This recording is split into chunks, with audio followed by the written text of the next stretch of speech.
Le groupe de travail sur l'immunité face à la COVID-19 et CanCovid organise une série d'événements mensuels, résultats et implications de la recherche.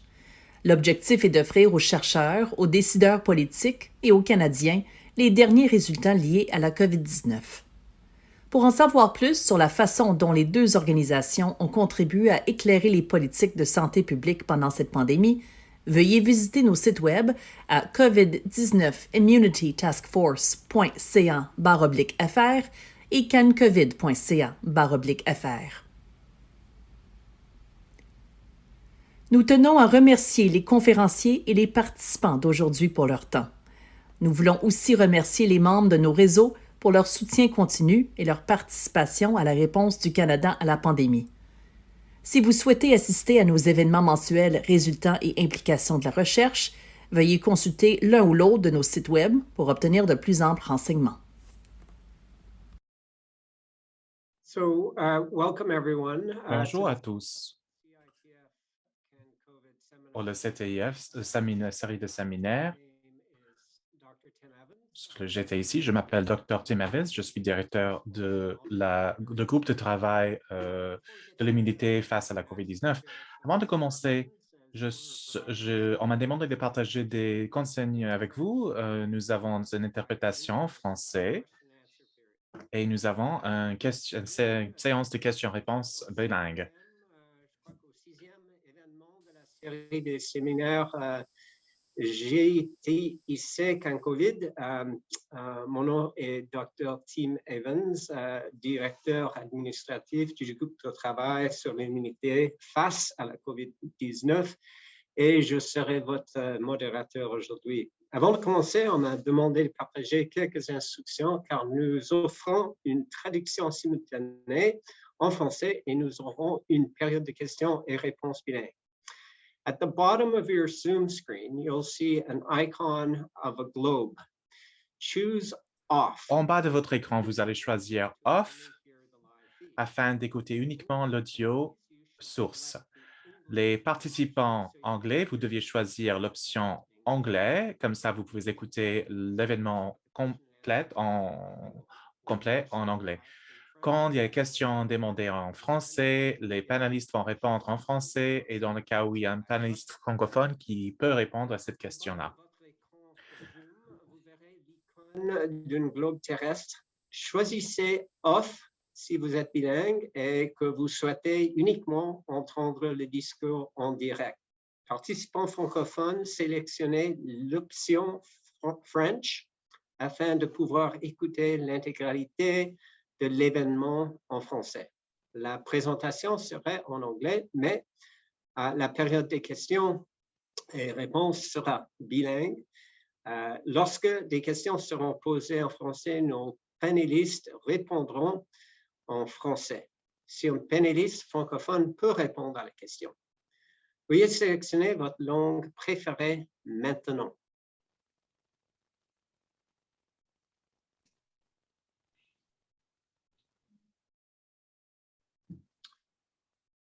Donc, je présume que les gens ont déjà choisi leur langue préférée et à ce moment-là, donc, nous allons procéder avec nos délibérations substantives. Donc, je commence en vous donnant un aperçu global du groupe de travail de l'immunité du COVID-19. Ça fait 2 ans presque que nous nous sommes établis au début de la pandémie afin de regarder des tendances et les niveaux d'immunité tout au long du pays. Et nous avons soumis à peu près 112 études. Prochain. Ce sont les zones prioritaires en regardant la séroprévalence et la science d'immunité, le dépistage d'immunité, le contrôle des vaccins sur l'efficacité et la sécurité et l'immunogénicité, aussi de comprendre comment les boosters ou des vaccins de rappel peuvent fonctionner dans certaines populations, aussi faire des modélisations de l'immunité. Et aujourd'hui, nous allons mettre l'accent sur la vaccination pédiatrique. Prochaine diapo.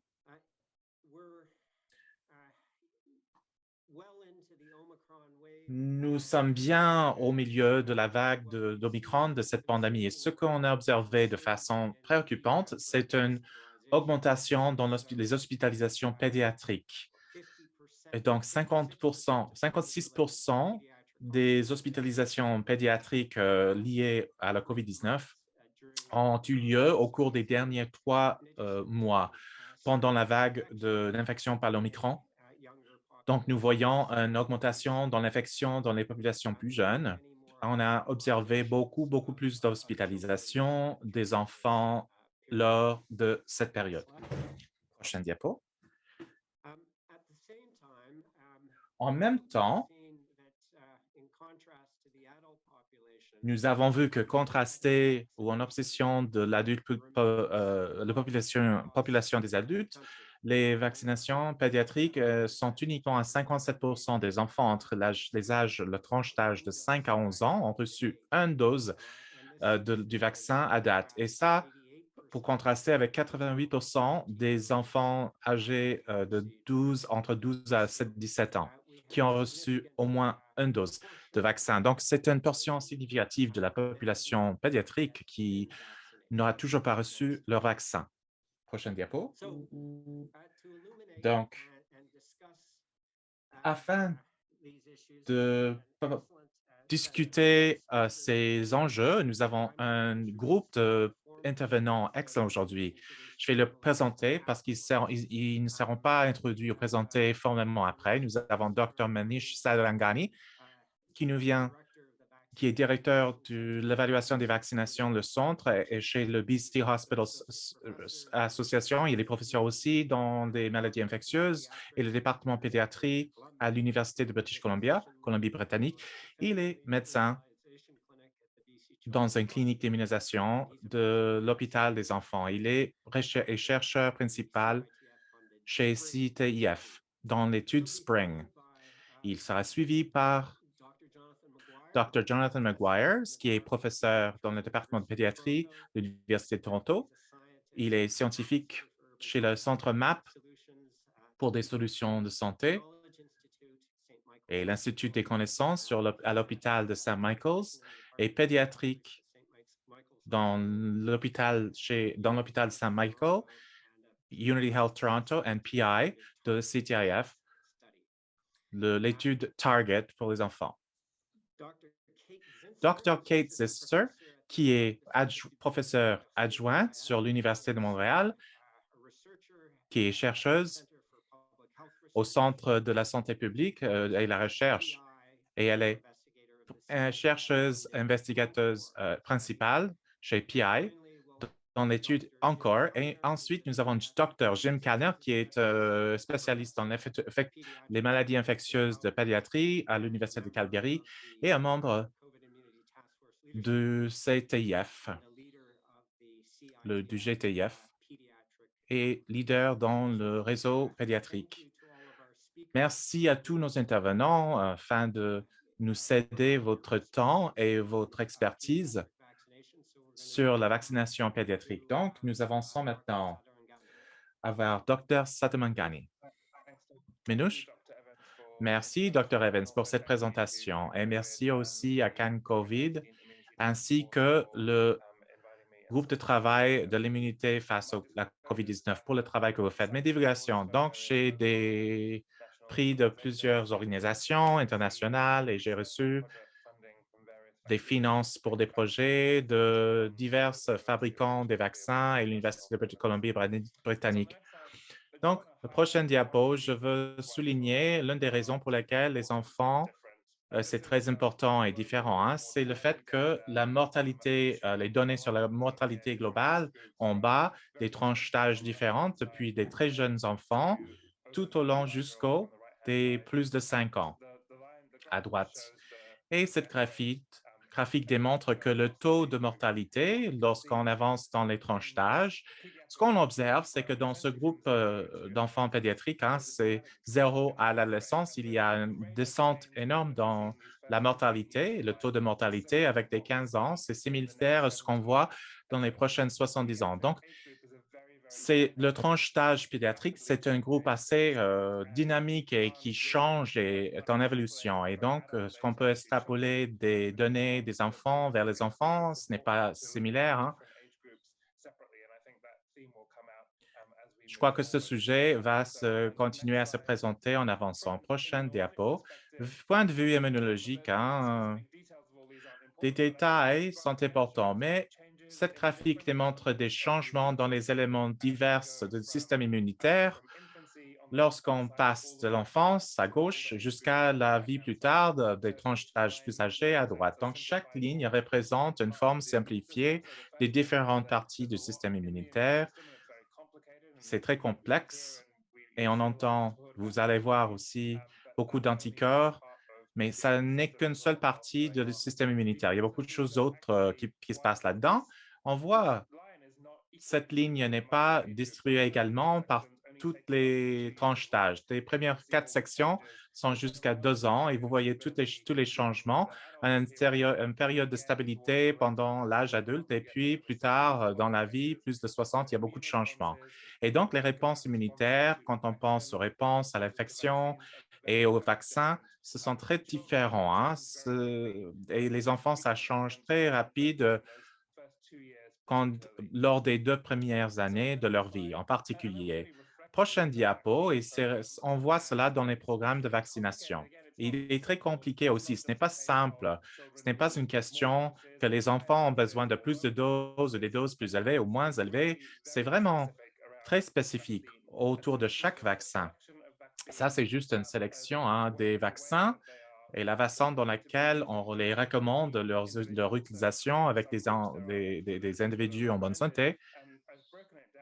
Je l'ai divisé en tranches d'âge, moins de 12 mois dans la première colonne, et puis 1 à 11 ans, 12 à 17 ans, et à droite, les adultes. Et j'ai souligné dans la couleur bleue ces âges-là où ces doses moins élevées sont nécessaires et en rouge où les doses élevées, plus élevées sont nécessaires.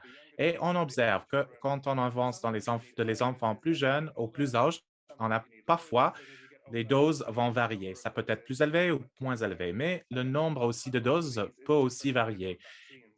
Et c'est différent en fonction du vaccin aussi. Le vaccin hépatite B, le vaccin contre le papillome, le virus papillome humain. Et ce n'est pas une réponse que one size fits all, c'est-à-dire qu'une solution est adaptée à chaque groupe.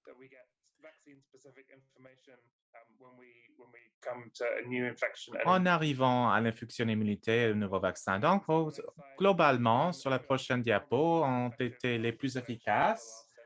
Ça a été l'invention la plus efficace de la dernière siècle. C'est pour les 60 derniers 60 ou 70 ans. À gauche, chaque colonne est une maladie différente. Les cercles bleus représentent les nombres de cas d'une maladie. Cette graphique vient des données des États-Unis et les cercles bruns montrent là où les vaccins ont été introduits. Ce qu'on peut observer à gauche, c'est un peu petit, c'est-à-dire que la rubéole, la rougeole, et en général, les cercles sont assez grands, surtout pour la rougeole. Et là, quand on arrive sur le cercle brun, là où les vaccins sont introduits, ça réduit. Ça ne disparaît pas totalement, mais il y a un effet dramatique comme résultat des vaccins et leur introduction dans les décennies passées. Et à droite, la quantité de cercles bleus, c'est beaucoup moins important de ce qu'on trouve à gauche il y a 70 ans. La prochaine diapo, c'est juste parler sur l'étude SPRING. Et donc, c'est une étude sur la SARS-CoV-2 en Colombie-Britannique. Là, on prend des prises d'images sur des adultes jusqu'à 20 ans, 24 ans, tout autour de la province et faire un suivi avec ceux qui sont positifs pour le COVID-19.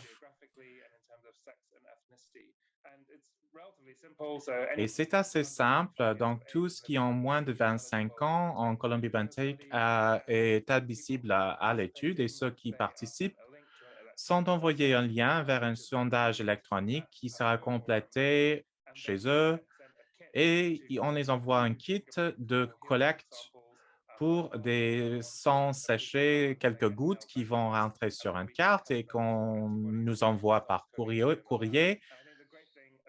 Et je crois que la bonne chose de cette étude et tout le réseau de la collaboration, c'est qu'avec le groupe de travail sur l'immunité de la COVID-19, ils peuvent faire tout ce qui est impliqué dans l'étude depuis chez eux. Ils n'ont pas besoin de sortir. Et ça a révolutionné l'approche, la stratégie de ces études.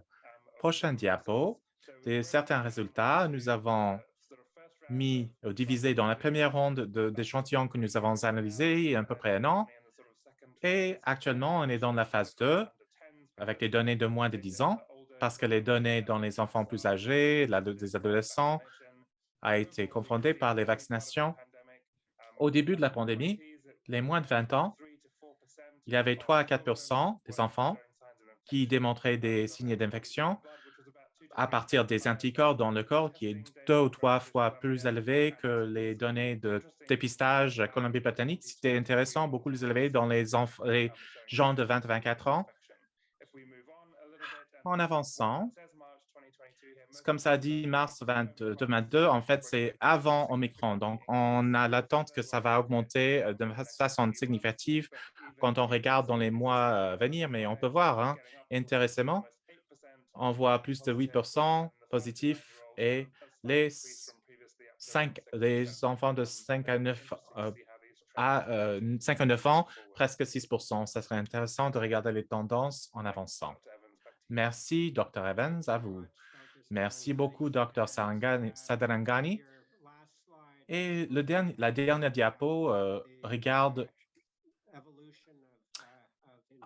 l'évolution de l'infection de SARS-CoV-2 dans les enfants et démontre que certainement, dans la vague de Delta, il y avait une augmentation dans les enfants plus jeunes, au début de la pandémie. Donc, on continue avec ça, ce qu'on appelle la séroprévalence. Et Dr. Maguire va nous démontrer des résultats de l'étude des enfants Target. Dr. Maguire, merci beaucoup, Dr. Evans. Je suis très content d'être là avec vous aujourd'hui. Donc, peut-être la prochaine diapo. Donc, nous avons créé une étude de cohorte d'enfants en développant un réseau de soins primaires au Canada, plus largement au Canada. En 2008, ça a été établi à peu près de 12 000 enfants au cours des 12 années passées. Quand le COVID-19 s'est déclaré, c'était important pour nous de suivre l'expérience de ces enfants lors de la pandémie du COVID-19, de la COVID-19. Donc, nous avons demandé que les familles nous fournissent des données sérologiques ainsi que de sondages au niveau chaque semaine au début afin de comprendre ce qui se passait dans les foyers lors de la pandémie. Et normalement, on le fait dans les bureaux de médecins, donc les cabinets de médecins. Donc, faire des choses depuis la maison avec la contribution des données des familles depuis chez eux, c'est nouveau.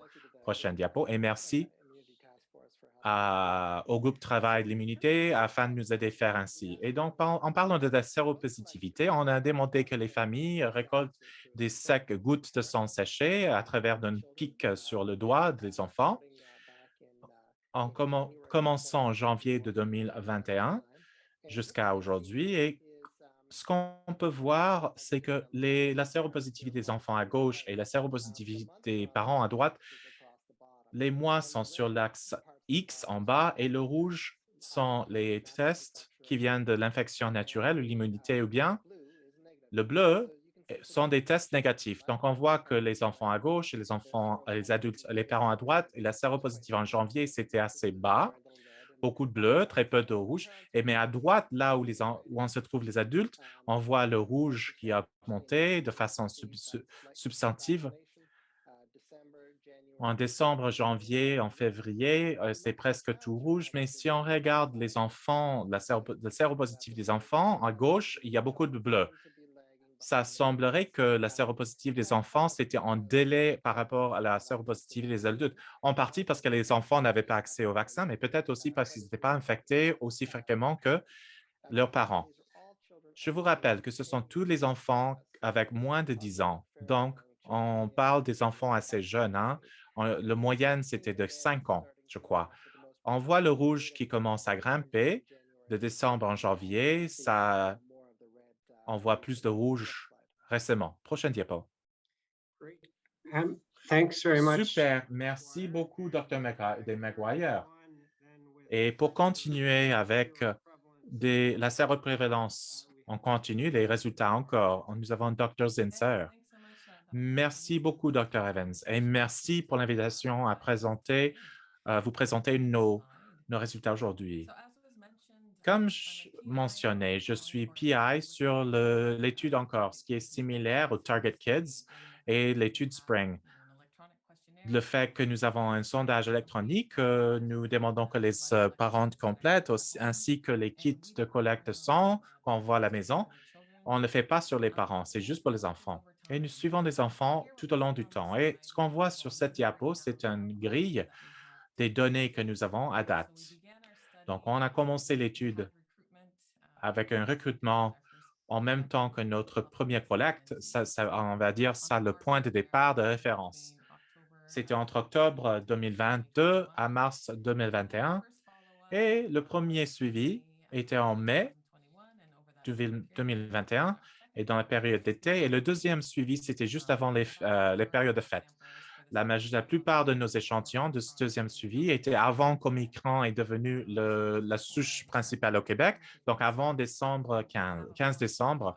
Et nous avons une quatrième collecte de données planifiée avant la pause des fêtes d'été. Donc, ça serait intéressant de voir la différence des données parce qu'on a des mesures intéressantes sur la période avant Omicron avec notre deuxième suivi. On voit les estimés sur la séroprévalence basés sur les caractéristiques de population. En haut, on voit une moyenne de séropositivité. Donc, on a commencé à 5,8 avec une base de référence, avec une augmentée avec le temps, avec une augmentation plus importante sur le premier suivi. Et c'était vraiment la phase alpha de la pandémie.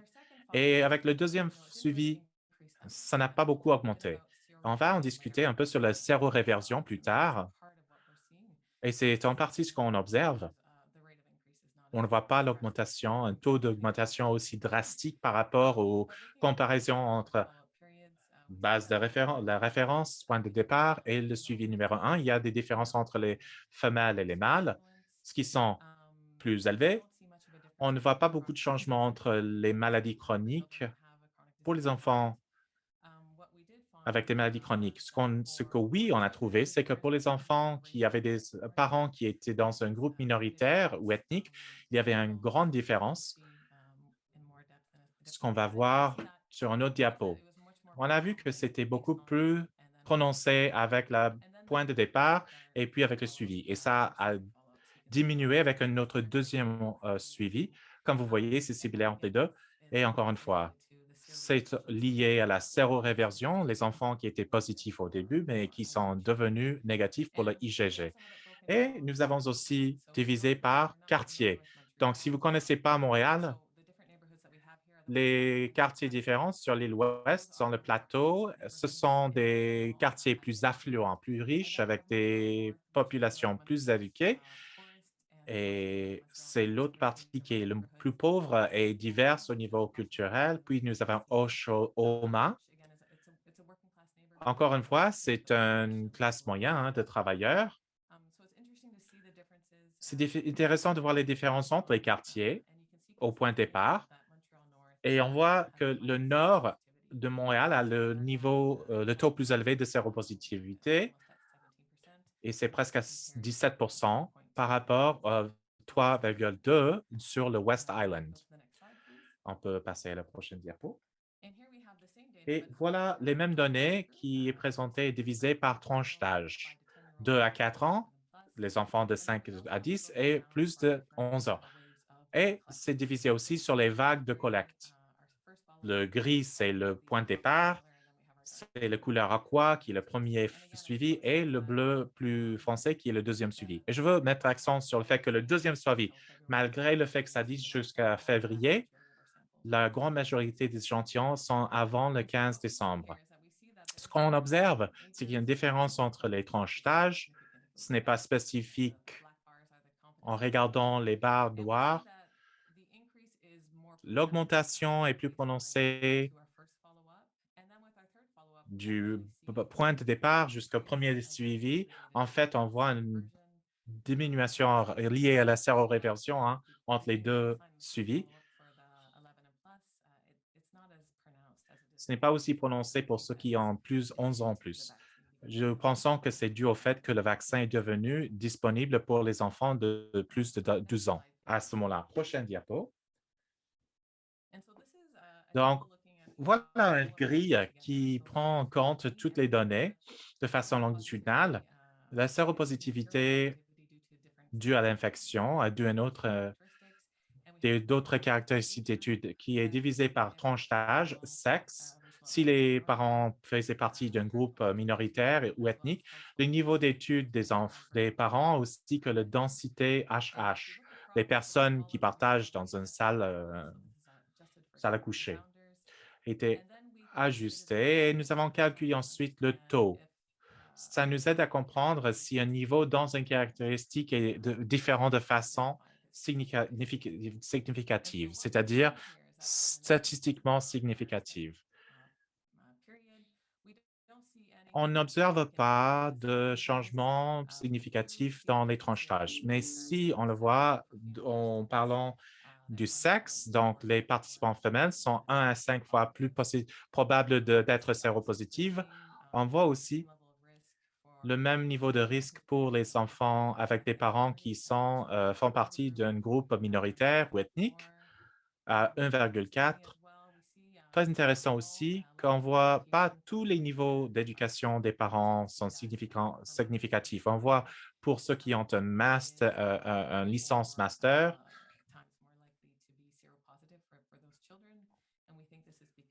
on croit que c'est dû pendant la vague de Delta, il y avait beaucoup d'éclosions, des éclosions dans des écoles qui se sont produites dans le niveau plateau. C'est ça qu'on croit qu'on capte.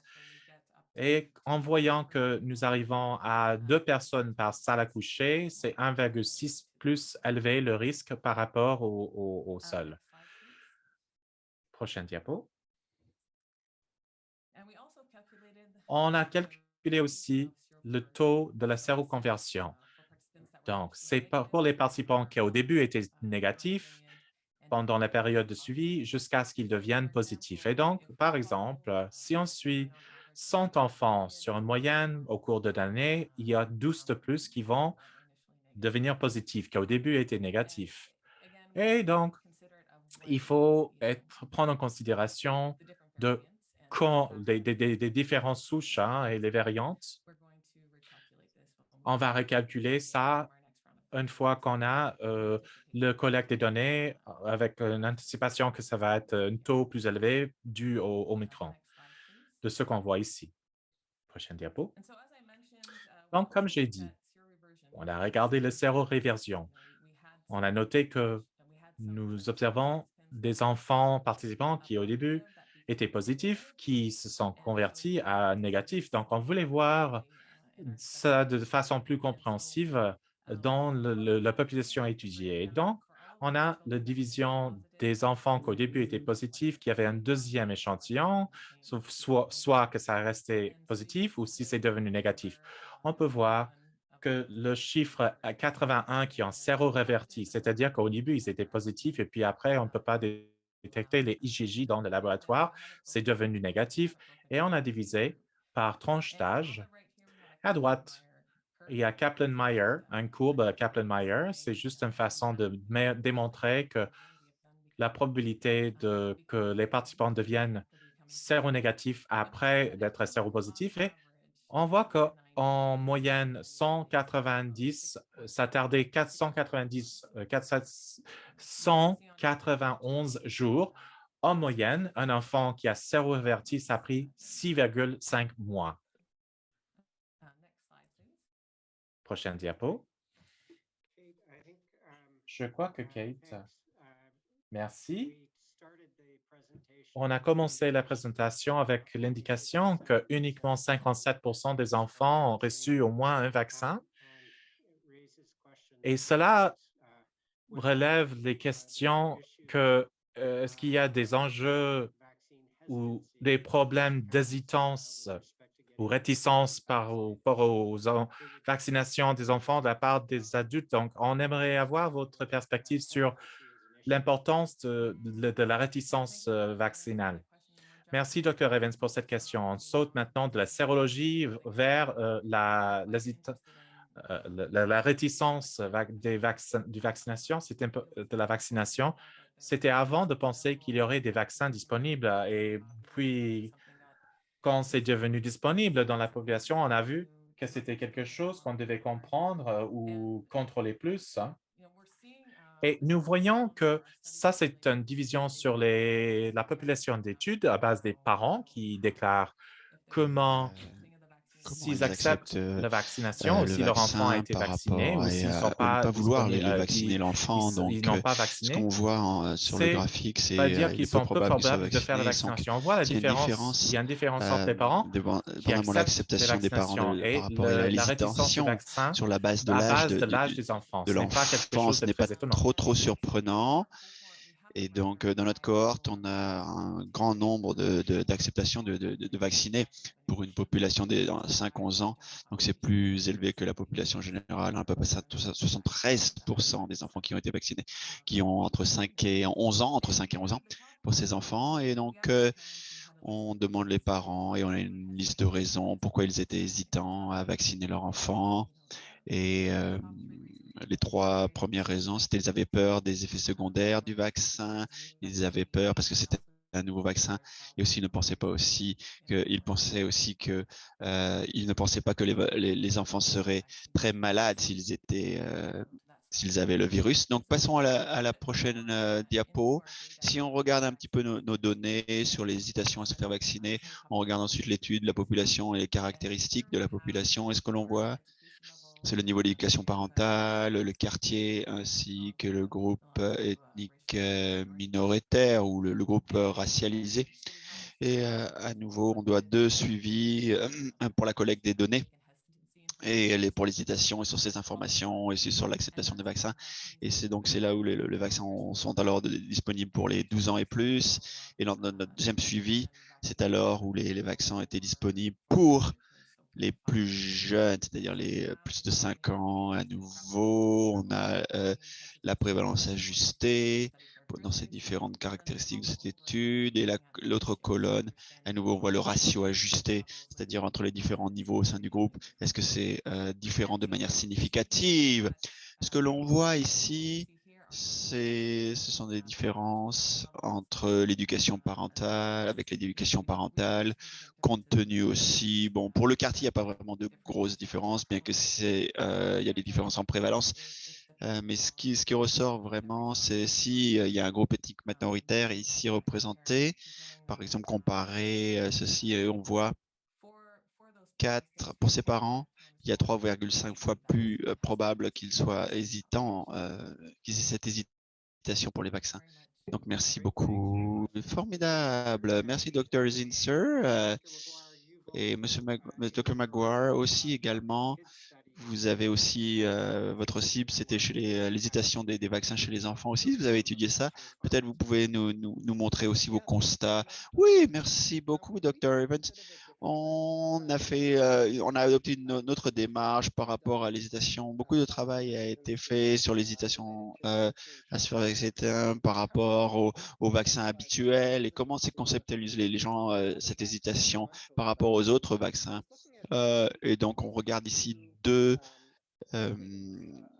croyances, si on veut. La première, c'est l'importance du vaccin. Est-ce que c'est important pour moi? Et l'autre, c'est la perception du risque. Et ce que l'on voit ici sur ce graphique, c'est à savoir s'ils sont convaincus de l'importance du vaccin COVID-19. Et à droite, on voit ceux qui sont ils sont très d'accord ou en désaccord. Et en rouge, on voit c'est comment les gens se sentent par rapport au vaccin et par rapport à eux. Et en bleu, c'est comment ils se sentent par rapport au vaccin pour leurs enfants. Et ce qu'on voit en rouge, à peu près 70% des parents pensent que le vaccin COVID-19 n'était pas important pour eux ou neutre. Et à peu près et 19% c'était leur perception pour les enfants. 1 sur 5 à peu près parents qui pensaient que le Covid-19, le vaccin Covid-19 n'était important de manière neutre ou pas important pour leurs enfants. Passons à la prochaine diapo. Et donc, on voit également quelque chose d'un peu similaire, mais c'est une question que je crains que les vaccins contre la Covid-19 fassent plus de mal que de bien. C'est une question de perception ici. Le docteur Switzer a parlé donc du mal. Bon, à droite, on va fortement en désaccord et à gauche, fortement accord à gauche. Ils pensent que le Covid-19 ferait plus de mal que de bien que de mal. Et à rouge, c'est leur perception par rapport, mais en bleu, c'est comment ils se sentent par rapport à leurs enfants.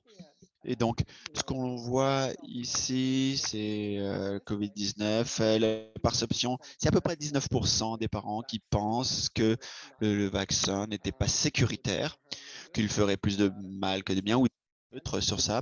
Et ils pensaient aussi également à peu près 30% du temps pour leurs enfants. Passons à la diapo suivante. Je pense que ce qui est intéressant à ce sujet, c'est que les croyances des parents au sujet de l'importance et la sécurité du vaccin Covid-19 étaient systématiquement différentes.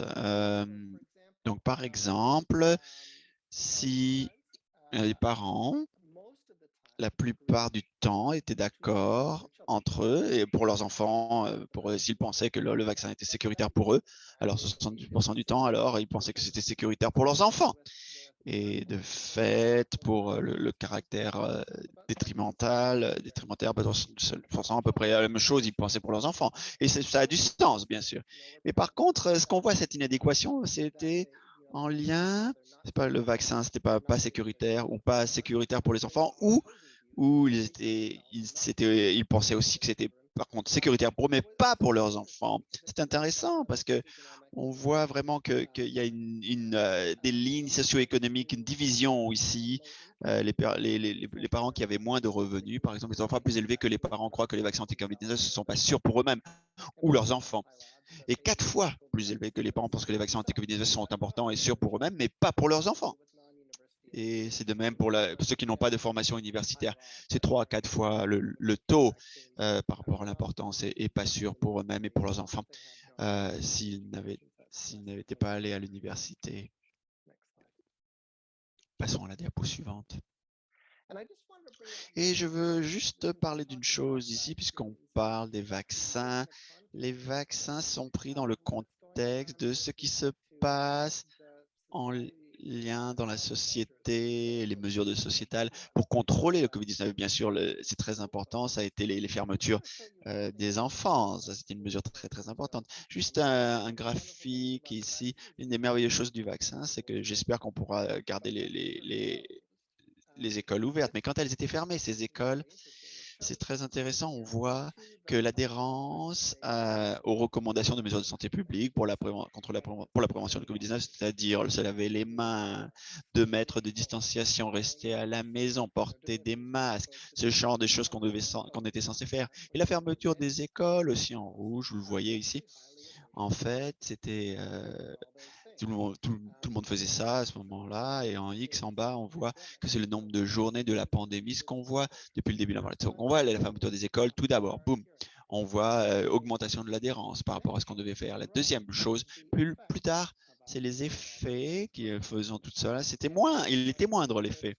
Donc, le troisième fermeture des écoles, les effets sur nous, qui fait pour faire ces choses était encore moins et ça diminue à mesure que les jours passent. Et donc, on utilise cet outil pour aider nos gouvernements pour éviter la contagion de Covid-19, mais ça n'a pas fonctionné. Par contre, c'était utile, mais ça a aidé, mais leur utilité était moindre avec le temps. Prochaine diapo. Et donc, sur la base de nos données, la séropositivité des enfants est inférieure à celle des parents. Et je pense que c'est en raison du moins d'infections parce que les enfants sont restés à la maison et bien sûr un taux moindre de vaccination parce qu'on n'avait pas de vaccin disponible à l'époque.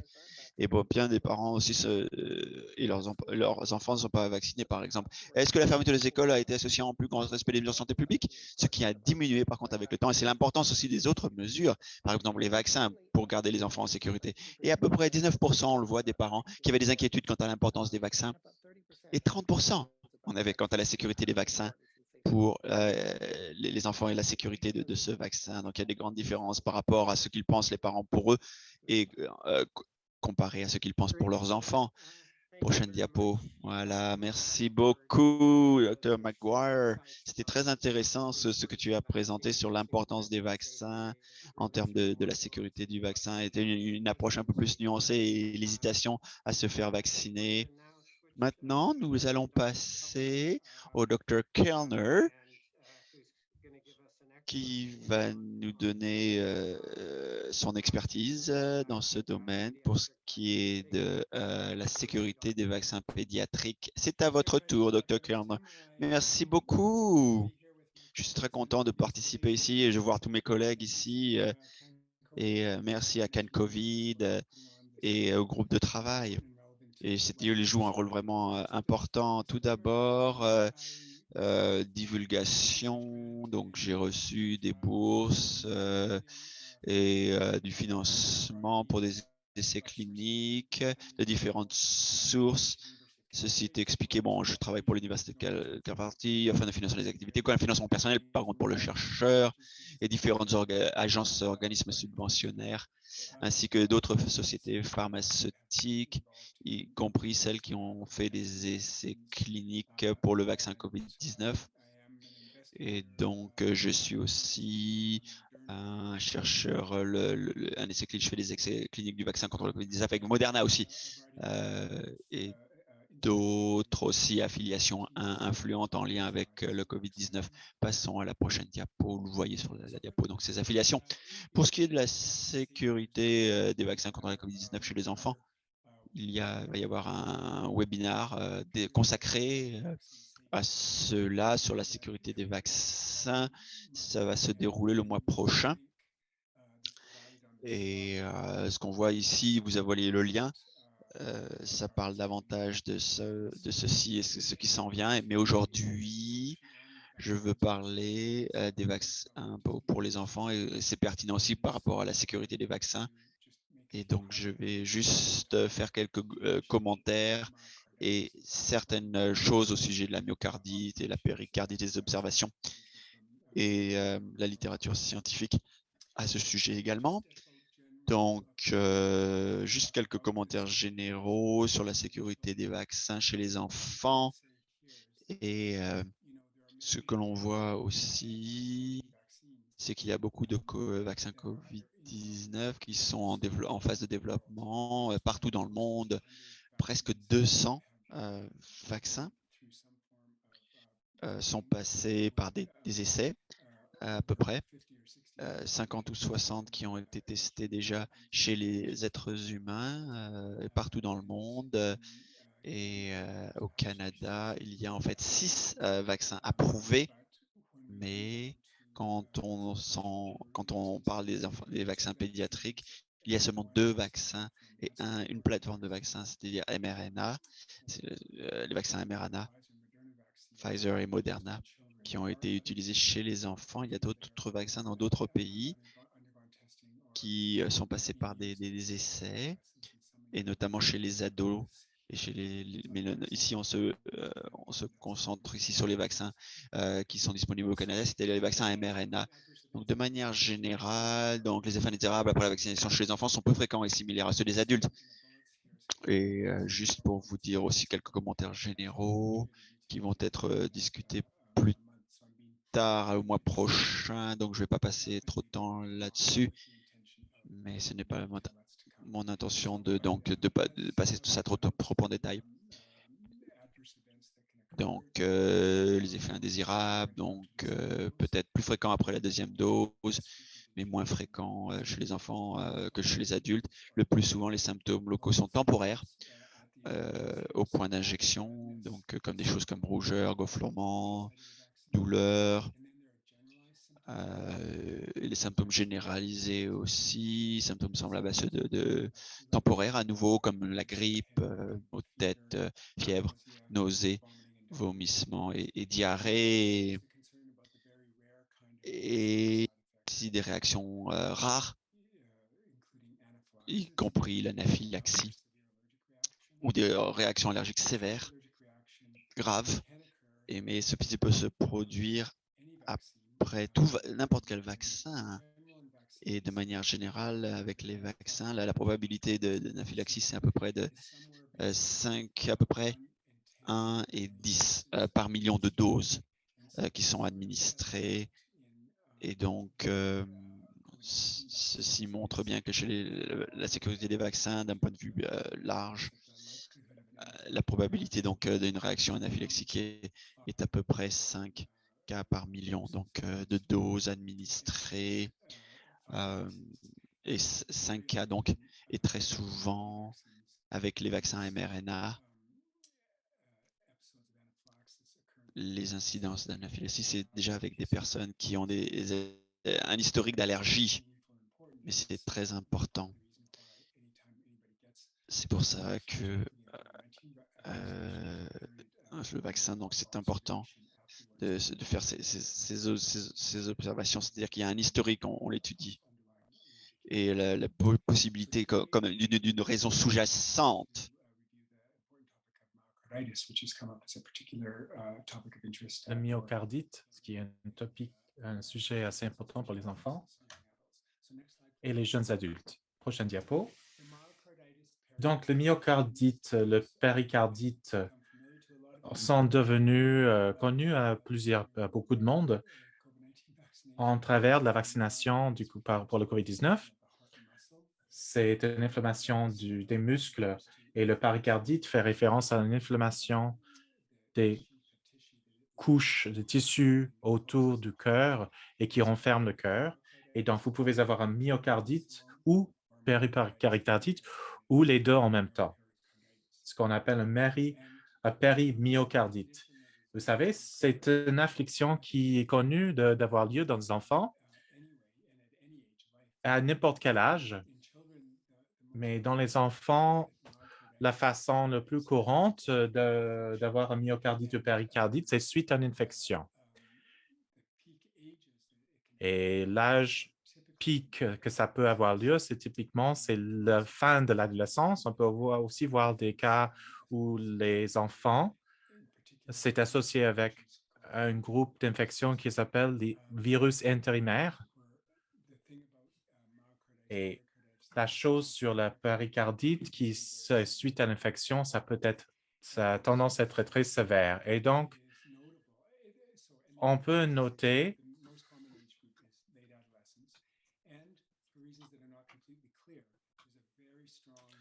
et pour des raisons qui ne sont pas très claires, il y a une prédominance très forte pour les enfants masculins. 3 quarts, ça prend lieu suite à l'infection, c'est dans les enfants masculins. Ça a tendance à être une prédominance légère pour toutes les infections. Mais cela, c'est une prédominance pour les enfants garçons assez marquée et significative. Vous pouvez spéculer sur le fait que ce n'est pas clairement compris. Donc, le type de myocardite, si je dis myocardite, je fais référence toujours à la référence à la myocardite où est le péricardite. C'est juste pour être simple. Donc, je vais dire le myocardite, ce qui peut avoir lieu après, suite à la vaccination. Heureusement, c'est léger, en particulier avec les cas qui ont eu lieu suite à des infections COVID-19 qui peut être sévères. Typiquement, les enfants vont présenter avec des douleurs aiguës dans la poitrine, un rythme cardiaque accéléré, difficulté à respirer, et souvent, ça se produit peu suite à une vaccination, des jours après la vaccination. À date, ça a été associé avec les vaccins mRNA de Moderna et Pfizer, avec une dose typique donnée pour les adolescents et les adultes, la dose de ce vaccin mRNA, ce n'est pas exactement comparable entre les deux vaccins parce que c'est variable, mais c'est la quantité de mRNA. Je vais en parler dans les prochaines diapos. À 100 microgrammes de mRNA, c'est significativement plus élevé qu'une une dose d'autre inaudible.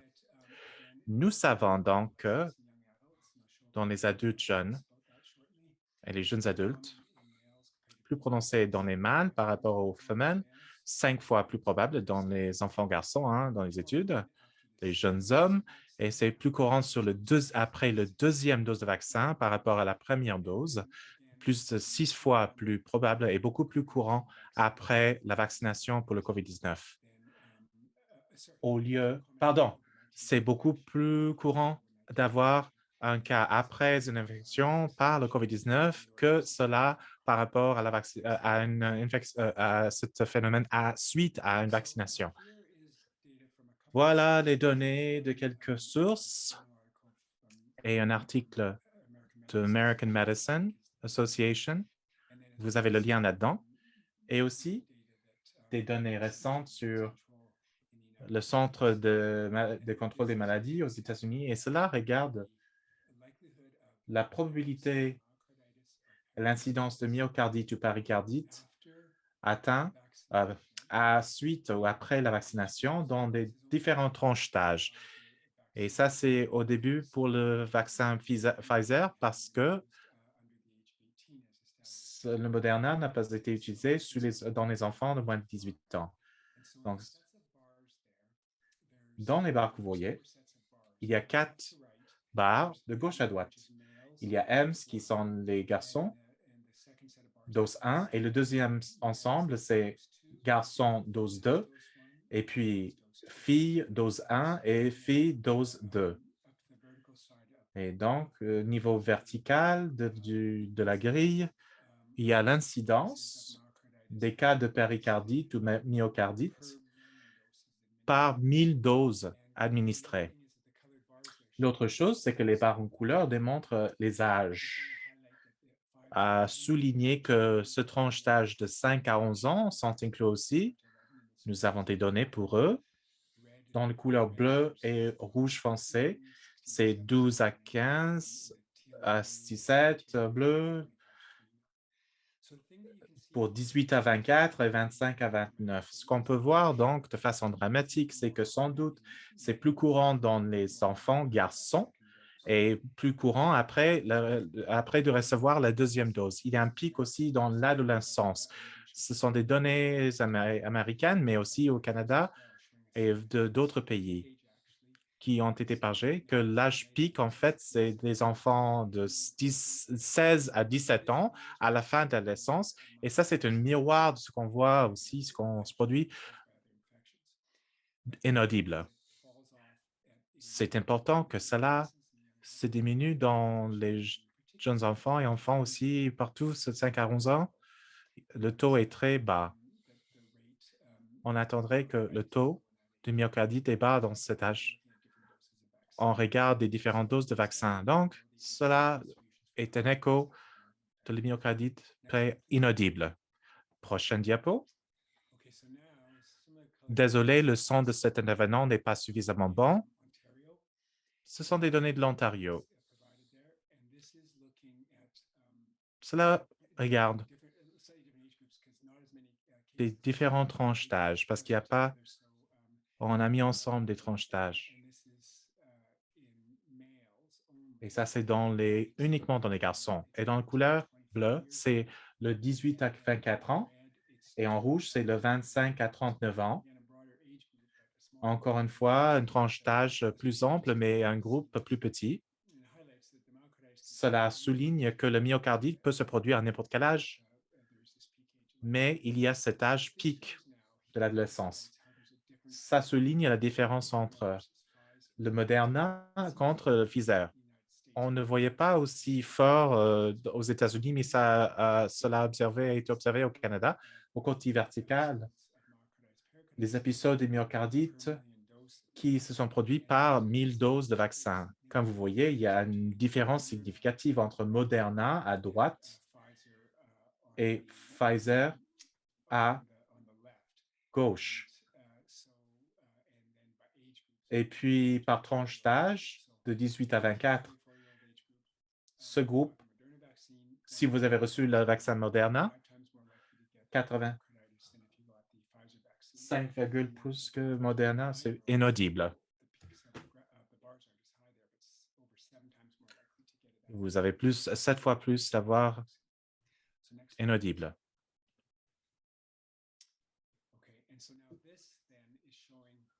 Voilà, on voit ici l'autre considération, c'est que l'intervalle entre la réception des vaccins, l'administration. Au Canada, qu'ils ont choisi dès le départ d'aller avec des intervalles plus longs pour la plupart des gens. Par rapport à ces intervalles qui ont été sortis issus des essais cliniques de 3 à 4 semaines pour les vaccins Pfizer et Moderna. Encore une fois, dès le début, ils recevaient cela à la dose. Tout au long de la pandémie, on donnait des intervalles plus élevés. Donc, ça, c'est de l'Ontario, des données de l'Ontario.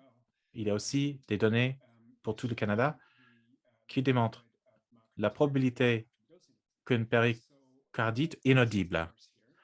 3 barres, les deux genres, mâles et femelles à gauche, où c'est PFPF, c'est Pfizer-Pfizer, et donc 2 doses de Pfizer. Ça, c'est le plus bas qu'on peut voir. Et puis, le prochain ensemble, c'est le Moderna. C'est plus élevé, sans doute. Et le troisième, c'est Pfizer première dose et Moderna deuxième dose. On voit que dans la deuxième dose, cela montre une probabilité élevée de myocardite. C'est aussi les cas pour 1000 doses administrées. Donc, peu importe quel que soit le vaccin utilisé, le risque de myocardite était entre 65 à 88 plus faible lorsque la deuxième dose était administrée 8 semaines après la première dose que lorsqu'elle était administrée 3 à 4 semaines plus tard. En dessous de 4 semaines en bleu, 5 à 7 semaines en rouge, et le couleur 20 à droite, c'est 8 semaines ou plus d'intervalle entre les doses. Donc, chaque ensemble de barres, c'est plus de 8 semaines, montre moins d'incidence de myocardite, de 65 à 88 plus faible. Et donc, l'intervalle de dosage, ça fait de la différence. Ça nous pose dilemme parce qu'on sait qu'il y a des adultes plus élevés, plus âgés, qu'il y a un bénéfice à avoir le Moderna à une dose plus élevée de prévenir la maladie, mais ça semblerait que la dose plus élevée de vaccin peut être associée avec une incidence plus élevée de myocardite. Prochaine diapo. Donc, voilà pour faire un résumé, ce qu'on a fait au Canada pour réduire le risque de myocardite. Donc, d'abord, il y a une surveillance et suivi continu des cas de myocardite et péricardite afin de comprendre la sévérité et des suivis de longue durée. Et c'est prometteur ce qu'on a vu. Au Canada, le vaccin Pfizer est préféré pour les moins de 30 ans et toutes les provinces et territoires considèrent d'utiliser de préférence le vaccin de Pfizer pour les moins de 30 ans. Et puis, c'est une dose moins élevée qui est donnée à l'âge de 12 ans, 30 microgrammes, et la dose pédiatrique est de 10 microgrammes pour les enfants de 5 à 11 ans. Et puis, il est préférable d'augmenter l'intervalle entre les 2 premières doses par rapport à la recommandation. Et il me semble que ça se produit dans les provinces et territoires, c'est que l'intervalle standard est de 8 semaines entre les premières et deuxièmes doses. Donc, utiliser cela dans les enfants et utiliser de préférence Pfizer et donner des intervalles plus élevés dramatiquement. Ça réduit de façon dramatique l'incidence de myocardite. Comme j'ai dit, Les plus deux élevés sont les Novavax et Medicago vaccines, en particulier Medicago. Inaudible.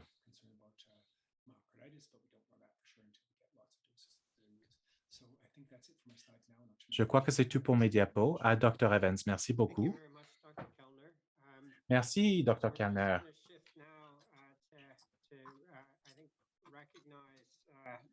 On va reconnaître tout simplement que la recherche n'est jamais une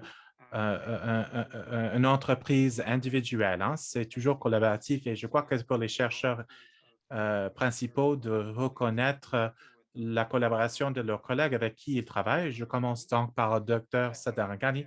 Oui, merci. Donc, faire le commentaire que c'est une collaboration incroyable entre Evaluation Center investigators at the BC Trial Hospital and across the University of British Columbia, en particulier avec le santé publique au centre de BC pour le contrôle des maladies et aussi le département de mathématiques. Ça a réuni ensemble beaucoup de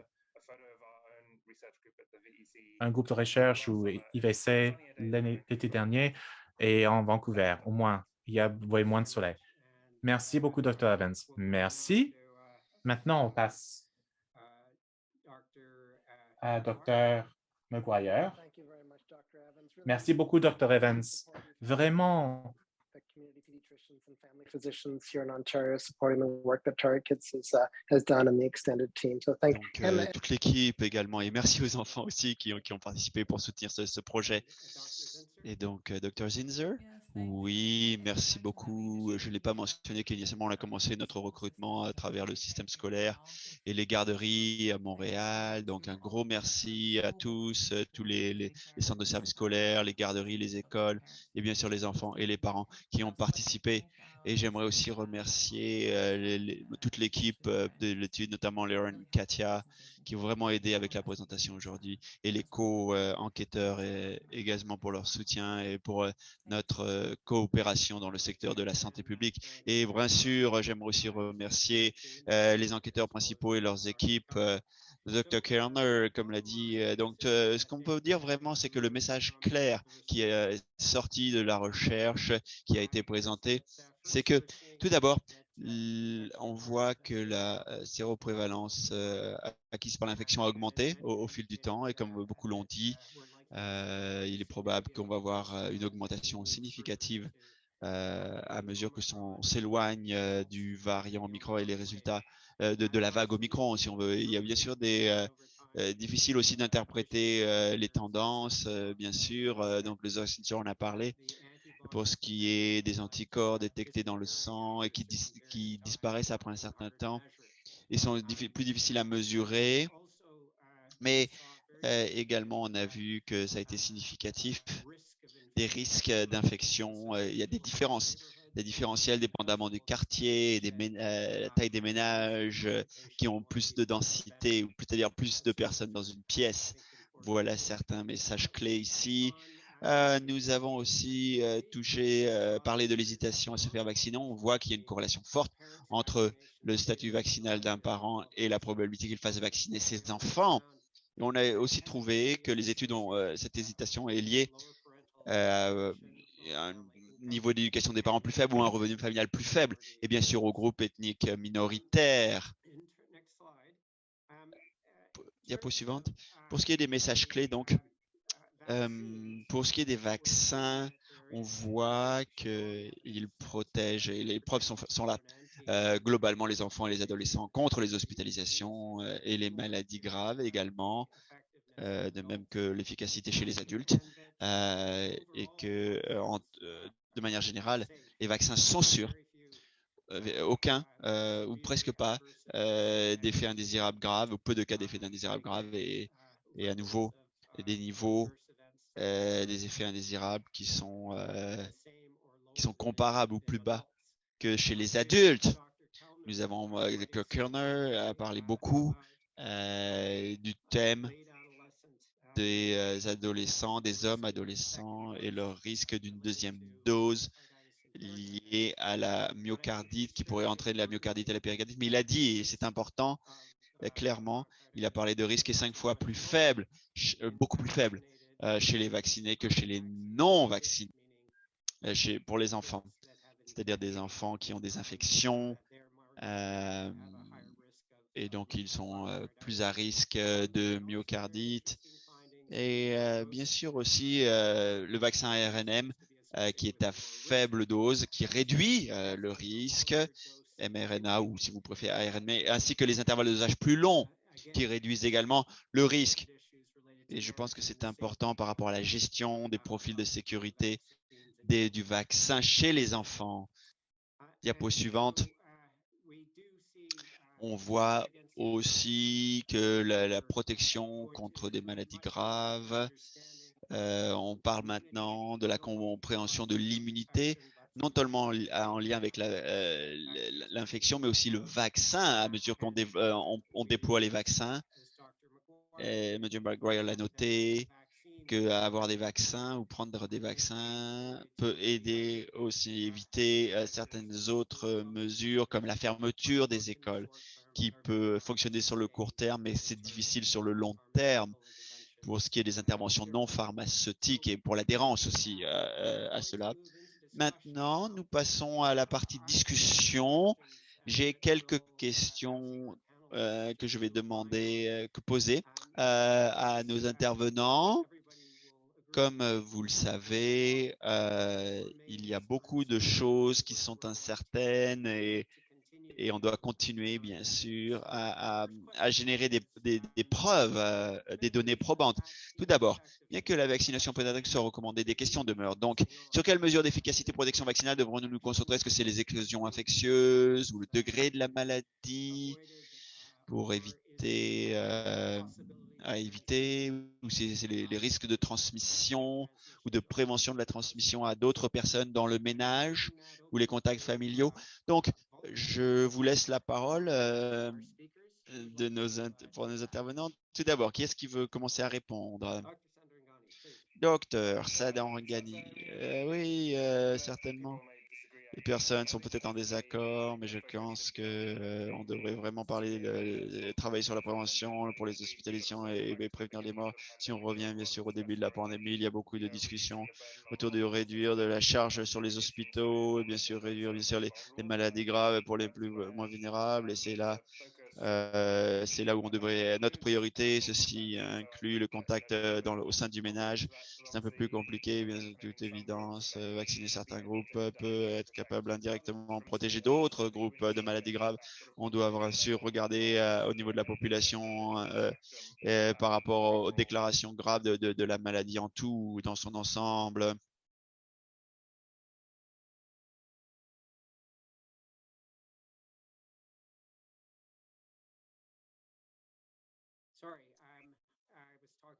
Désolé.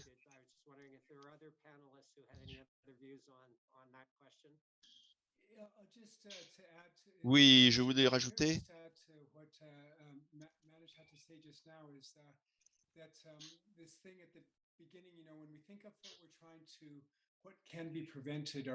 Donc, par rapport à la prévention et qu'est-ce qu'on peut faire par à la prévention Covid-19 et les vaccins? C'est-à-dire qu'il y a trois choses, c'est-à-dire la transmission communautaire, c'est quelqu'un est vacciné, non seulement il se protège eux-mêmes, mais en fait, on empêche la transmission de personne à la personne. Certains vaccins arrivent à cela, et on l'a vu un peu plus tôt, il y a eu des succès par rapport aux vaccins pour empêcher donc la transmission de personne à personne, et ceci sans symptômes. L'Omicron, bien sûr, a changé tout ça parce que c'était beaucoup plus transmissible, une souche beaucoup plus transmissible, et puis les vaccins ont montré que il y a vraiment un bénéfice clair, un avantage clair pour empêcher des maladies graves et aussi pour moins peut-être pour la transmission. Et bien, je suis très d'accord avec ce que Manish a dit. On devrait vraiment, la priorité, ça va être vraiment les déclarations de maladies graves. Et pour ce qui est de l'approbation aussi des maladies moins graves, c'est encore une question ouverte. L'une des questions que nous avons, bien sûr, après l'infection Covid-19, c'est est-ce qu'on peut souffrir des effets indésirables pendant longtemps, c'est-à-dire Covid long, c'est normalement significatif chez les adultes. Et donc, ça peut avoir des effets qui traînent, qui durent, et la question est de savoir si savoir le Covid long ou les effets post-Covid sont plus probables après une maladie grave, une hospitalisation ou une maladie asymptomatique. C'est une question encore à cerner, à mieux cerner. Donc, est-ce que il est désirable d'empêcher les maladies avec peu de symptômes graves? C'est idéal, bien sûr, d'empêcher ça. Mais à mesure qu'on essaie de mieux comprendre quelles seraient les conséquences de long terme de ces effets indésirables de sévérité moyenne, mais tout en empêchant bien sûr la probabilité d'avoir des maladies graves liées au Covid. Donc, si on spécule ici, qu'est-ce qui va se passer à l'avenir quand s'il y a d'autres variants, comment ça va se présenter? Je suis d'accord que notre priorité, ça doit vraiment la prévention des maladies graves et de manière idéale aussi, dans un monde idéal aussi, la prévention de maladies de gravité moyenne et la réduction de transmission, bien sûr. Maintenant, sur la deuxième question, on n'a pas parlé des enfants de moins de 5 ans. Est-ce que les vaccins sont nécessaires pour ce groupe d'âge? J'aimerais commencer. À nouveau, si on examine le docteur il l'a montré au début, sur la diapo, on voyait les impacts différentiels des vagues d'Omicron. Et l'Omicron, le variant Omicron est différent. Ces différences par rapport à l'interaction dans le corps, et notamment chez les enfants.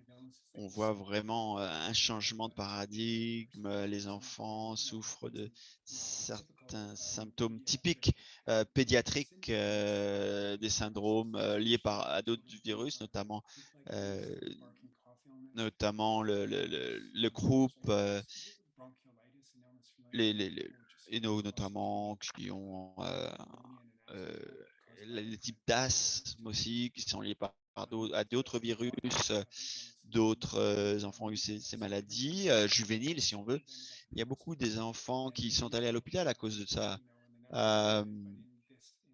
Et donc, dans la moitié des enfants qui ont été hospitalisés à cause du Covid-19 ont été admis. Donc, ils ont été plus affectés. Ils ne meurent pas, bien sûr, du Covid-19 souvent, bien sûr, c'est sûr. Mais comme l'Omicron l'a montré, si on a un virus très transmissible et qui circule largement dans la communauté, il va y avoir le plus d'admissions à l'hôpital et notamment en soins intensifs. On sait aussi que dans les vagues précédentes, notamment la vague Delta, que des endroits dans le monde où il n'y avait pas beaucoup de précautions prises en place dans la communauté pour aider à prévenir la transmission. On a vu beaucoup d'enfants admis à l'hôpital et notamment, on a vu ceci, notamment dans certains États américains, en Texas et en Floride aussi, là où il y avait très peu de précautions prises dans la communauté et des faibles taux de vaccination. Il y a eu vraiment une augmentation marquée des hospitalisations chez les enfants. Donc oui, les enfants peuvent avoir des effets graves, bien sûr, liés à la COVID-19, même si la proportion est faible. Le nombre absolu d'enfants qui ont été affectés peut être élevé, et ce nombre-là, et notamment avec Omicron au Canada et ailleurs dans le monde, et le Delta aussi. Et l'autre chose chez les jeunes enfants, c'est qu'on sait que la plus haute probabilité d'admission à l'hôpital après un cas, c'est pour les enfants qui ont moins d'1 an.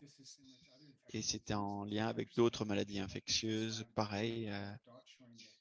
Donc, on a vu peut-être d'autres maladies juvéniles des vaccins qui empêchent les infections. Et le travail qui a été fait en général, y compris le COVID-19, les vaccins pédiatriques, c'est les très jeunes enfants jusqu'à en moins de 12 ans, moins de 2 ans, moins de 3 ans. Et donc, oui, les enfants sont affectés, très jeunes enfants sont affectés et à des niveaux similaires que l'on observe pour d'autres maladies infectieuses. Donc, ça vous donne le contexte. Bien sûr, c'est donc il est justifiable de d'examiner le vaccin pédiatrique pour les enfants de moins de 5 ans, si on a un vaccin efficace là-dessus. Merci beaucoup, Dr. Kerner. Maintenant, la troisième question. Et donc, la transition, comme le Dr. Kerner l'a dit, c'est que dans la plupart des domaines, on voit que les interventions non pharmaceutiques sont supprimées, la distanciation physique, le port du masque et ce genre de choses-là. Et c'est en lien avec la troisième question, c'est-à-dire, on dirait qu'il va y avoir une portion significative, une partie significative des enfants qui vont rester, qui ne vont pas avoir un profil vaccinal complet. Et donc, et pour le moment, il y a à peu près seulement 36% des enfants de 5 à 11 ans sont pleinement, entièrement vaccinés. Un autre 21% sont partiellement vaccinés et 43% qui sont non vaccinés. Et donc, la question serait la suivante. Quelles seraient les recommandations pour protéger les enfants non vaccinés, protéger contre les infections SARS-CoV-2? C'est à votre tour. Thank you, Dr. Evans. Allez-y, oui. Je pense que c'est une période intéressante au sujet de la vaccination des jeunes enfants parce que au-delà des vaccins, les autres mesures de prévention, les stratégies étaient particulièrement acceptables pour les gens, même les parents sont inquiets du mal qui aurait été fait en tant que société afin d'avoir que les enfants soient en sécurité. Ces stratégies ne vont pas être faisables probablement à l'avenir. Et aussi, j'ai peur, comme les autres personnes l'ont dit, traditionnellement, les enfants ont vraiment eu les complications des maladies infectieuses respiratoires et majoritairement par rapport à... Et donc, ils n'ont pas été exposés à ces virus respiratoires autant que les personnes plus âgées. Et maintenant, on est dans un scénario avec le COVID-19 qui est similaire à cela, c'est-à-dire que les enfants vont être les moins vaccinés et les moins immunisés dans la population. Et donc, ils vont se trouver dans un scénario, c'est-à-dire qu'ils vont vraiment être la population la plus affectée par ces complications possiblement.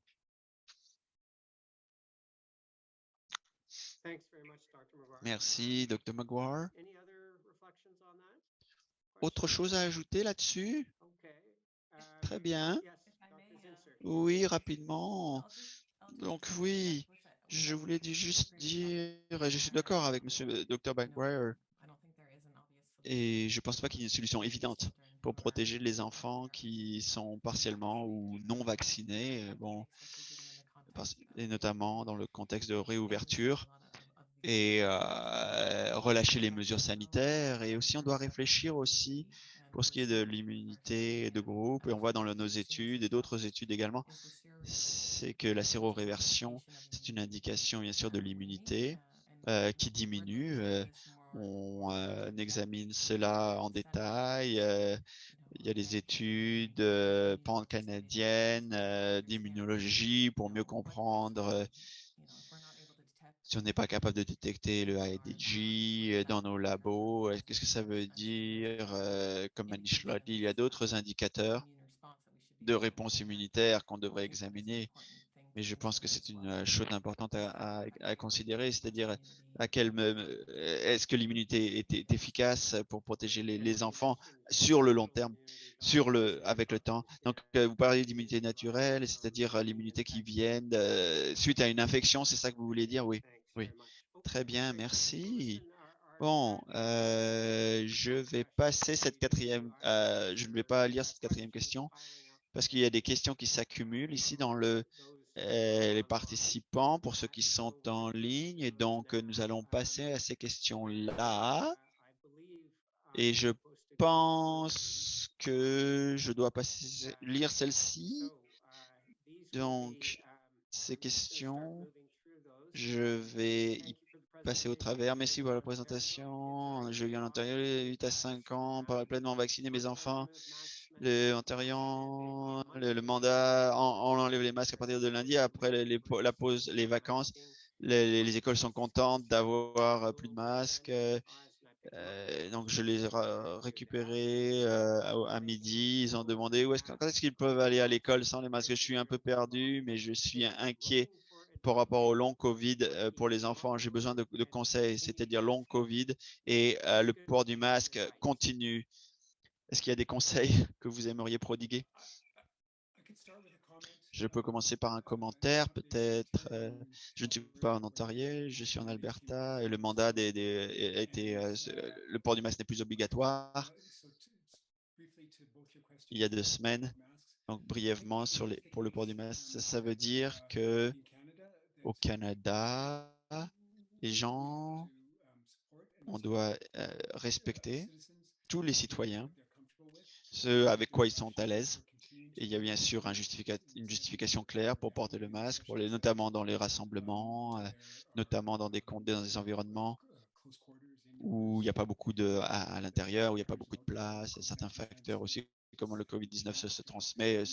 Cette transmission-là continue à être le cas à l'intérieur, quand il n'y a pas beaucoup de place, pas beaucoup d'aération. Toutes ces choses-là sont les inquiétudes. Maintenant, nous en sommes là, où il y a une réduction par rapport au nombre de cas partout au pays, mais certains indicateurs qu'on observe, c'est-à-dire pour l'eau, les eaux usées, on voit que bien sûr, il peut y avoir une augmentation des cas bientôt, notamment en Europe, qu'on a observé, associé, bien sûr, pas encore beaucoup d'hospitalisation en lien avec ça, mais ça peut être devenir le cas. Et l'inquiétude, bien sûr, c'est que on va avoir une 7e vague, peut-être au mois d'avril. C'est une inquiétude, cette 7e vague. Et donc, s'il y a une augmentation des cas, je pense qu'on peut anticiper que sans les institutions qui réagissent avec des mesures sanitaires, et je pense que vraiment que les gens doivent être à l'aise de porter les masques eux-mêmes ou même leurs enfants quand ils sont à l'aise avec ça. Et bien sûr aussi considérer l'un des défis auxquels nous faisons face avec les décisions sociétales que nous avons prises pour d'enlever les interventions non pharmaceutiques et notamment le port du masque, c'est que il y a un segment de la population dans son entier, peut-être vous en avez, peut-être des personnes qui sont présentes ici aussi, et qui ne veulent pas vraiment avoir à nouveau le Covid-19, la circulation, les gens qui sont immunosupprimés ou compromis, leur système immunitaire et qui sont ouverts, plus propices à avoir des maladies. Donc, je veux qu'on soit prudent et donc, on veut respecter ce besoin de protection en Alberta où je suis. Ça fait déjà un certain nombre de semaines que c'est comme ça. On voit que dans les centres commerciaux, il y a à peu près plus de 50% qui portent le masque, par exemple, dans les magasins ou dans les épiceries. Donc, il y a de l'acceptation ici aux enfants, dans les écoles, le port du masque est là aussi. Donc, c'est raisonnable de continuer à faire cela. Pour le long Covid, oui, bien sûr, c'est une inquiétude. Et pour revenir à ce que je disais initialement, on ne sait pas ce que c'est que le long Covid chez les enfants. Est-ce que vous êtes plus à risque d'avoir des effets post-Covid qui traînent, qui durent, même si peut-être si vous avez une maladie asymptomatique, probablement pas, mais si vous avez une maladie avec gravité moyenne, peut-être, et oui, on dirait que le nombre d'enfants qui ont avoir une constellation de symptômes et qui persistent, et c'est vrai, et il y a des cas, malheureusement c'est un petit nombre, mais c'est une chose, bien sûr, il ne va jamais y avoir la perfection pour éliminer le risque, et bien sûr, à cette phase de la pandémie, bien sûr, j'ai parlé longtemps, mais c'est comme toutes les maladies contagieuses. On ne sera jamais dans une situation où on va pouvoir dire qu'on a éliminé tous les risques de manière permanente. Et donc, on a une période de temps là où les personnes et les familles et la société ont passé par le processus de vraiment équilibrer les risques, de mettre ça dans la balance pour qu'il y ait moins de Covid. Mais on ne pourra pas forcément éliminer la Covid complètement. Ou annihiler la maladie. On essaie au mieux de limiter le risque. Comme le docteur Weil a dit, bien sûr, la meilleure chose que chacun puisse faire, c'est de se faire vacciner pour réduire le risque. Désolé pour ma réponse très longue. Brièvement, peut-être. Donc, Oui, je suis d'accord avec ce qui a dit. Je ne veux pas donner des conseils spécifiques, mais je pense que les gens doivent faire ce avec quoi ils sont à l'aise et on doit respecter ça. L'autre commentaire que je dirais que il y a d'autres impacts sur les enfants qu'on a observés, dans le psychosocial, santé mentale, certaines suggestions comme quoi que le port du masque empêche les activités éducationnelles en classe. Donc, on veut vraiment regarder les choses dans leur ensemble par rapport aux restrictions sanitaires et pas seulement l'impact sur les infections COVID-19 elles-mêmes. Merci à vous deux. On va passer maintenant à une autre question. Mon enfant est vacciné au mois de décembre, première dose, puis a eu le Covid en début janvier. Elle n'a pas eu sa deuxième dose parce qu'il n'y a pas de directive claire à savoir si on doit attendre maintenant ou si elle a besoin maintenant en raison de son infection précédente. Est-ce que les enfants qui ont eu une dose et une infection devraient-ils être vaccinés une deuxième fois? Et si oui, combien de temps devraient-ils attendre avant d'avoir la deuxième dose administrée? Est-ce qu'il y a des réponses? Non. Certaines provinces ont une certaine approche. En Alberta, il y a une approche, c'est une question importante parce qu'on sait qu'il y a un avantage à avoir une infection COVID-19 par rapport à la protection long terme. On en sait plus avec le temps. Et si tu as eu le COVID-19 et que tu es vacciné, alors c'est la meilleure combinaison immunité, que ce soit que l'infection ait été avant le vaccin ou après le vaccin. Vaccination et l'immunité d'une infection acquise, c'est la meilleure protection qu'on peut avoir. Mais il n'y a pas de données probantes pour ce qui est de l'attente pour la deuxième dose. Certains pays y a eu.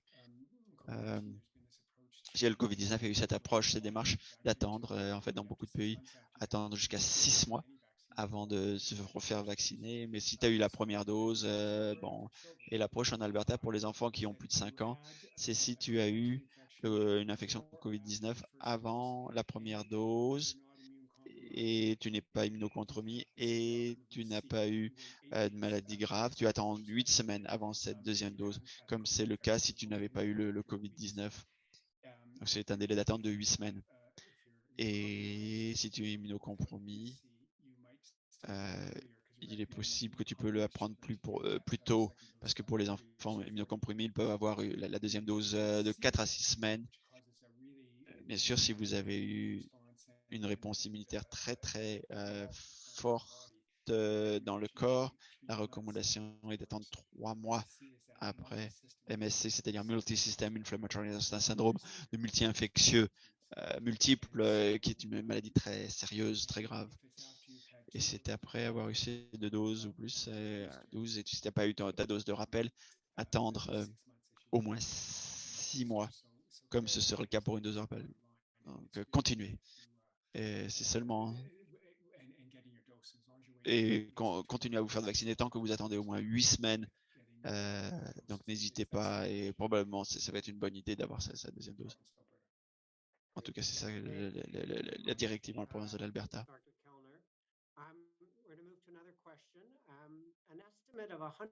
Une estimation de 190 jours a été donnée pour la séroréversion. Dr. Zinzer a étudié cela. Est-ce qu'on a des estimations préliminaires qui incluent post-vaccination? Et combien de temps ces anticorps vont être mesurables dans le sang après le vaccin? Est-ce qu'on a un même effet de réversion? Et sinon, quand je peux simplement dire que on va examiner ceci dans notre prochaine collecte de données, presque 1 an depuis que les enfants ont commencé, donc les vaccins qui font partie de notre cohorte dans notre étude. Donc on examine, on étudie cela, mais peut-être il y a d'autres panélistes qui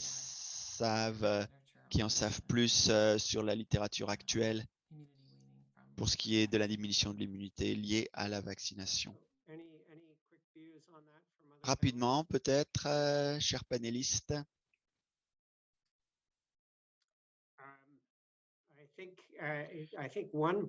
Je pense qu'une partie de la réponse est qu'au Canada, Nous n'avons pas eu une longue fenêtre de tir pour regarder la diminution et potentiellement la prévalence d'anticorps dans le sang après la vaccination, parce que les vaccins ont été déployés seulement au mois de novembre. Le commencement, c'était au mois de novembre, mais on a examiné ce qui se passe chez les adultes et on voit que dépendamment de l'âge et du statut de l'adulte,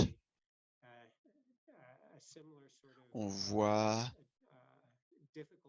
une difficulté similaire pour mesurer les anticorps dans un échantillon de sang après 3 à 6 mois dans cet éventail de temps. Et c'est très important, comme le Dr Zinsser l'a dit, que ce ne veut pas forcément dire que tu perds ta protection immunitaire. Ça veut dire que on ne mesure pas ces anticorps dans une goutte de sang séché. Mais il y a bien sûr d'autres murs de protection d'immunité qui sont encore présents.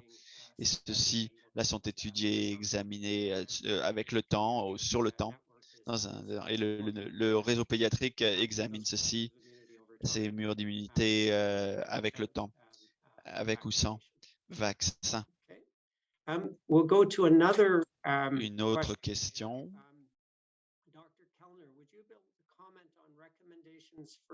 Recommandations pour une troisième dose pour les adolescents. Le groupe n'a pas encore recommandé une troisième dose pour les ados. Est-ce qu'il va y avoir un changement dans un avenir proche? Oui, la recommandation de NACI, le comité de recommandation sur les... c'est-à-dire n'a pas recommandé, ça fait quelques mois déjà, on sait que chaque province et territoire, cependant, est passé parce que la décision à savoir que on doit vraiment la recommandation nationale a été interprétée par les provinces et par les territoires. Chaque province et territoire est passé à fournir cette dose de rappel pour tous les adolescents 12 à 17 ans plutôt que la recommandation NACI pour ceux qui sont à plus haut risque de développer la COVID-19 et la justification pour ne pas recommander pour tous les ados, c'est sur la base des données limitées, à savoir que les doses de rappel, notamment à Omicron, les effets bénéfiques avantageux pour empêcher une maladie grave et bien mieux après le dose de rappel pour si tu as plus de 18 ans. Et donc cette pression s'en va alors. Une partie de la raison de cette hésitation par rapport à cette recommandation de troisième, c'est le manque d'information pour les avantages et la sécurité. Et je vais pas en reparler, mais ce que l'on sait maintenant pour ce qui est de récolter le plus d'informations sur la sécurité du vaccin COVID-19 chez les adolescents, et notamment l'approche au Canada, utiliser éloigner l'intervalle entre les doses, et les données limitées qui sont disponibles ne semblent pas montrer une augmentation de risque de myocardite après cette troisième dose. Donc c'est sur la base de ces nouvelles preuves autour de la sécurité et l'inquiétude que l'Omicron vraiment faisait des ravages dans la plupart des provinces, c'est-à-dire de mettre en œuvre une vaccination de routine pour les adolescents, pour ceux qui ont de plus de ans. Je pense que NACI va changer sa recommandation. Donc tout d'abord, j'aimerais remercier nos 4 intervenants, panélistes. Merci d'avoir partagé avec nous votre expertise et vos résultats et votre temps. On a des questions qui n'ont pas été répondues, bien sûr. On va essayer du mieux possible de faire cela. Nous allons garder le fichier clavardage. On essaiera de circuler les réponses comme méthode de suivi. Et vous pouvez nous suivre également. COVID Immunity TF, différents, ici vous voyez, mécanismes pour nous suivre. Et nous allons nous retrouver pour un autre événement, comme ça a été mentionné. Notre prochain événement dans cette série sera à la fin avril sur le sujet de la sécurité des vaccins. Et donc, nous avons hâte d'avoir de votre présence à cet événement. Donc, nous avons des publications du groupe de travail sur l'immunité qui sont pour vous donner la chance de prendre plus de temps, d'examiner, de lire ça. Et puis on nous a un résumé aussi de ce qui a été présenté ici aujourd'hui dans l'un de ces documents. Donc voilà, merci beaucoup à nos intervenants aujourd'hui, les panélistes Dr. Sargani, Dr. Maguire, Dr. Zinser et Dr. Kellner. Et merci à tous de votre participation aujourd'hui. Et nous avons hâte de continuer le travail là-dessus et afin que les gens continuent d'être en sécurité. Donc, je vous souhaite une... Nous tenons à remercier les conférenciers et les participants d'aujourd'hui pour leur temps. Nous voulons aussi remercier les membres de nos réseaux pour leur soutien continu et leur participation à la réponse du Canada à la pandémie. Si vous souhaitez assister à nos événements mensuels Résultats et implications de la recherche, veuillez consulter l'un ou l'autre de nos sites Web pour obtenir de plus amples renseignements.